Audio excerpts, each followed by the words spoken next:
क्या आज के समाज में श्रीमद् भगवद गीता और कई धर्मों में अलग अलग जो धर्म ग्रंथ हैं उनकी कोई प्रासंगिकता है? क्या उनका कोई उपयोग है?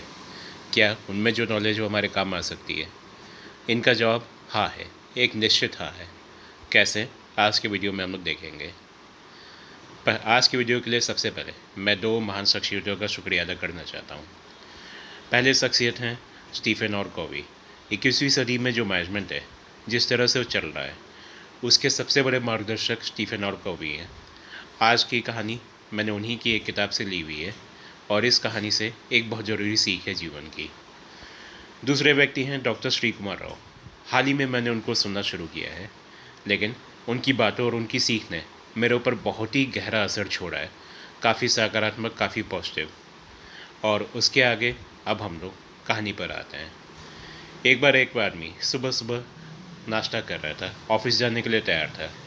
नाश्ते करते वक्त उसकी 5 साल की बेटी से गलती से उसकी आयरन की हुई, प्रेस की हुई नई शर्ट के ऊपर सफ़ेद रंग की कॉफ़ी गिर गई।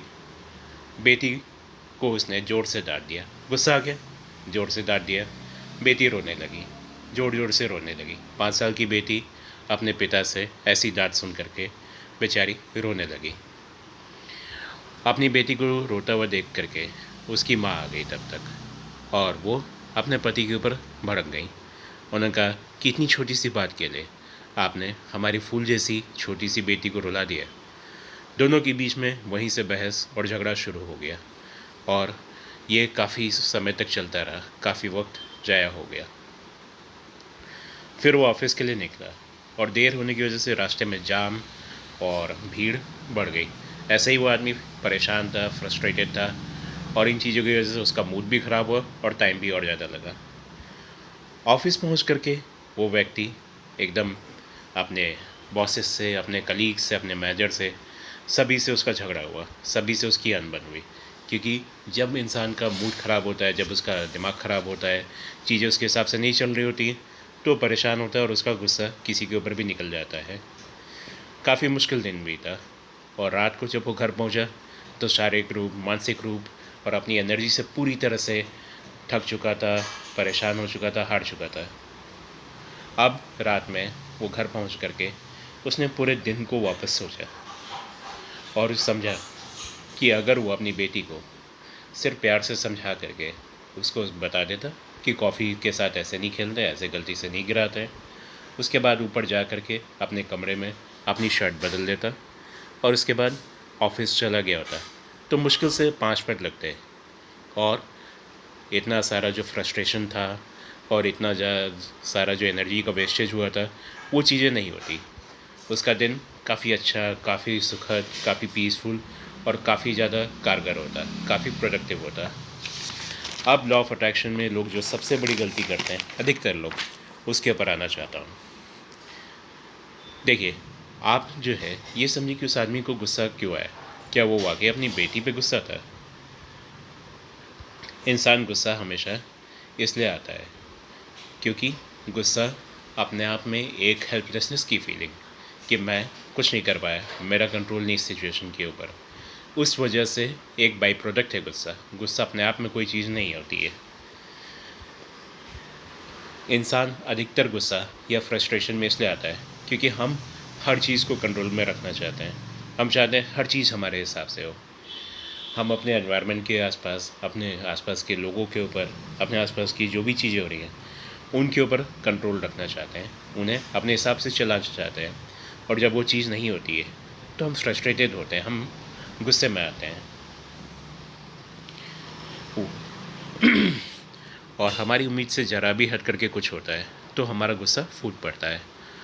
उस आदमी को अपनी बेटी ने जो कॉफ़ी गिराई, उस चीज़ के ऊपर कोई कंट्रोल नहीं था और उससे उसको गुस्सा आ गया और उस गुस्से में वो भूल गया कि कॉफ़ी कैसे गिरी, उसकी शर्ट कैसे ख़राब हुई, उसके ऊपर गुस्सा नहीं था। लेकिन उस पूरी घटना के ऊपर वो कैसे रिएक्ट करता, वो कैसे प्रतिक्रिया देता, उसके ऊपर वो कंट्रोल था। वहाँ से वो चीज़ों को सही कर सकता था। कई बार कहते हैं कि life is 10% of what happens and 90% how we react to it. यानी 10% ये है कि आपके साथ क्या हो रहा है, 90% ये है कि आप उससे कैसे रिएक्ट कर रहे हैं। तो अब आपको ये समझना ज़रूरी है कि आप अपने आसपास की चीज़ों को बदल सकते हैं, लेकिन आपके बाहर की और आपसे जो दूर की चीज़ें हैं, जो आप नहीं कंट्रोल कर सकते हैं, आप उनको ज़बरदस्ती कंट्रोल करना चाहेंगे, तो आप हमेशा स्ट्रेस में रहेंगे, आप हमेशा फ्रस्ट्रेटेड रहेंगे और आप हमेशा एंग्ज़ियस यानी कि परेशान रहेंगे, दुखी रहेंगे। आपको ये समझना है कि आप एक यूनिवर्स के हिस्सा हैं, इम्पॉर्टेंट हिस्सा है। ये जो यूनिवर्स है, ये आपके अंदर भी है और आपके बाहर भी है। आपको फ़ोकस उस पे करना है, जो आपके अंदर का यूनिवर्स है। जो बाहर का बड़ा यूनिवर्स है, वो दयालु है, वो आपकी मदद करना चाहता है, आपको हर तरीके से सपोर्ट करना चाहता है।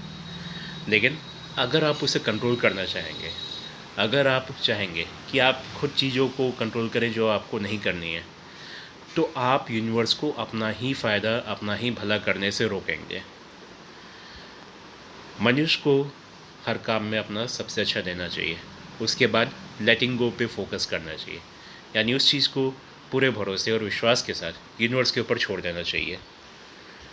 हमें ये समझना चाहिए कि अगर हमने अपना काम पूरे सही इंटेंशन के साथ, यानी सही इरादे के साथ और सही मेहनत के साथ कर दिया और यूनिवर्स के ऊपर पूरा विश्वास रखा, पूरा हमने सहयोग रखा, पूरा हमने जो है उसके ऊपर बिलीफ रखा, उसके बाद यूनिवर्स आपके लिए बेस्ट चीज़ें लेकर के ही आएगा।